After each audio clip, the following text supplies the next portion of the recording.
আমরা একসময় চলচ্চিত্র নিয়ে হতাশ ছিলাম, এখন আশাবাদী। আমাদের দর্শকরা আমাদের প্রশংসা করছে, আমাদের দর্শকরা হলে আসা শুরু করেছে।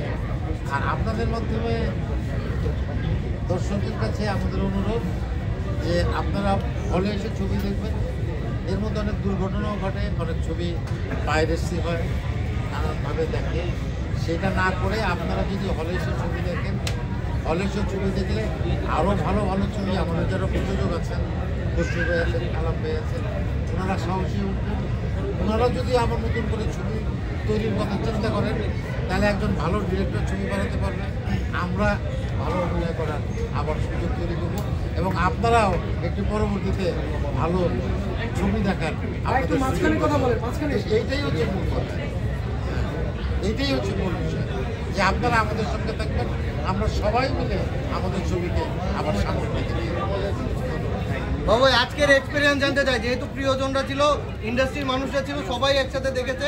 আজকের এক্সপিরিয়েন্স একটু চঞ্চল ভাই, বাবু ভাই বলবেন, কারণ এই আফটার শোর প্রেস মিটটা মূলত এই জন্যই যে দেখার পর কাছের মানুষদের এক্সপিরিয়েন্সটা কি সেটা জানতে চাই।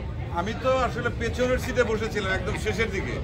ওই সিটের আশপাশে অন্তত 100-200 লোক। আমার মনে হয় ঢাকা শহরে কেউ আজকে বাকি ছিল কি, মানে সঞ্জয় বোধহয় এমন কাউকে বাদ দেয় নাই মিডিয়া, এবং আসছে প্রচুর। মানে যে পরিমাণ দর্শক আমরা সিটে বসতে পেরেছিলাম, ঠিক তার ডাবল পরিমাণ বোধহয় বাইরে ছিল এবং দাঁড়িয়ে দেখেছি।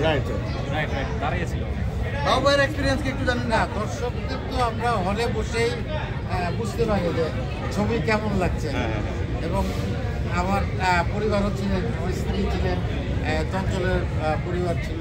তা আমরা তাদের ফেস থেকে কিন্তু বুঝতে পারি যে ছবিটা তারা এনজয় করছে এবং দর্শকরাও এনজয় করছে। ওইটাই আমাদের স্বস্তির জায়গা। আমরা যখন আমাদের কাছের মানুষগুলো যখন আমাদের কাজ এনজয় করে, আমাদের প্রশংসা করে, এটা আমাদের অনেক স্বস্তির জায়গা এবং এটি আনন্দের জায়গা। একটু আমরা ইউসুফের কাছে চলে যাই নাকি? একটু ইউসুফকে চাই সামনে।